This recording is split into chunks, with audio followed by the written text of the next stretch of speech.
ಸದ್ಯ ನಾನೀಗ impact number 3 Arasu road open ಆಗಿದ್ದ ಟ್ರಾನ್ಸ್ಫಾರ್ಮರ್ ಕ್ಲೋಸ್. ದೇವರಾಜ್ ಅರಸು ರೋಡ್ನಲ್ಲಿ ಟ್ರಾನ್ಸ್ಫಾರ್ಮರ್ ಬಾಯಿ ತೆರೆದು ನಿಂತಿತ್ತು. ವಿದ್ಯುತ್ ತಂತಿಗಳು ಹೊರಚಾಚಿದ್ವು.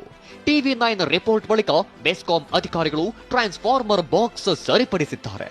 ಸರ್, ಇದು ನಿಜಕ್ಕೂ ನೋಡೋಕೆ ಹೋದ್ರೆ ಟಿವಿ9 ತಂಡ ಬಂದು ಇದೊಂದು ವಿಡಿಯೋ ಎಲ್ಲ ಕವರೇಜ್ ಮಾಡ್ಕೊಂಡು ಹೋಗಿದ್ದಕ್ಕೆ ನಮ್ಗೆ ಇನ್ನೂ ತುಂಬಾ ಖುಷಿ ಆಗ್ತಿದೆ.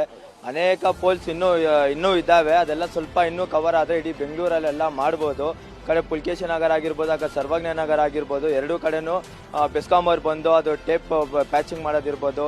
ಮತ್ತೆ ಈಗ ಅಷ್ಟೇ ಇದೊಂದು ನೋಡಿದ್ದಾರೆ, ಕಂಬ ಎಲ್ಲ ತೆಗ್ದಿದ್ದಾರೆ, ಹೊಸದು ಕಂಬಗಳಾಗ್ತಿದ್ದಾರೆ, ಕರೆಂಟ್ ಎಲ್ಲ ಕಟ್ ಮಾಡಿ ಒಂದು ಸ್ವಲ್ಪ ಎಲ್ಲ ರೆಡಿ ಮಾಡ್ತಿದ್ದಾರೆ. ಸದ್ಯ ಬೆಸ್ಕಾಂ ಅಧಿಕಾರಿಗಳು 30,000 ಡೇಂಜರ್ ಸ್ಪಾಟ್ ತೆರವು ಮಾಡಿದ್ದಾರೆ. ಉಳಿದ 40,000 ಡೆಡ್ಲಿ ಸ್ಪಾಟ್ಗಳನ್ನ ಜನವರಿ ಅಂತ್ಯದೊಳಗೆ ಕ್ಲಿಯರ್ ಮಾಡುವುದಾಗಿ ಭರವಸೆ ನೀಡಿದ್ದಾರೆ. ಕೊಟ್ಟ ಭರವಸೆ ಈಡೇರದಿದ್ರೆ ಟಿವಿ9 ಬೆನ್ನತ್ತೋದಂತೂ ಗ್ಯಾರಂಟಿ. ಸದ್ಯ ಬೆಸ್ಕಾಂ ಅಧಿಕಾರಿಗಳು 30,000 ಡೇಂಜರ್ ಸ್ಪಾಟ್ ತೆರವು ಮಾಡಿದ್ದಾರೆ. ಉಳಿದ 40,000 ಡೆಡ್ಲಿ ಸ್ಪಾಟ್ಗಳನ್ನ ಜನವರಿ ಅಂತ್ಯದೊಳಗೆ ಕ್ಲಿಯರ್ ಮಾಡುವುದಾಗಿ ಭರವಸೆ ನೀಡಿದ್ದಾರೆ. ಕೊಟ್ಟ ಭರವಸೆ ಈಡೇರಿಸದಿದ್ರೆ ಟಿವಿ9 ಬೆನ್ನತ್ತೋದಂತೂ ಗ್ಯಾರಂಟಿ. ಕಿರಣ್ ಸೂರ್ಯ, ಟಿವಿ9 ಬೆಂಗಳೂರು.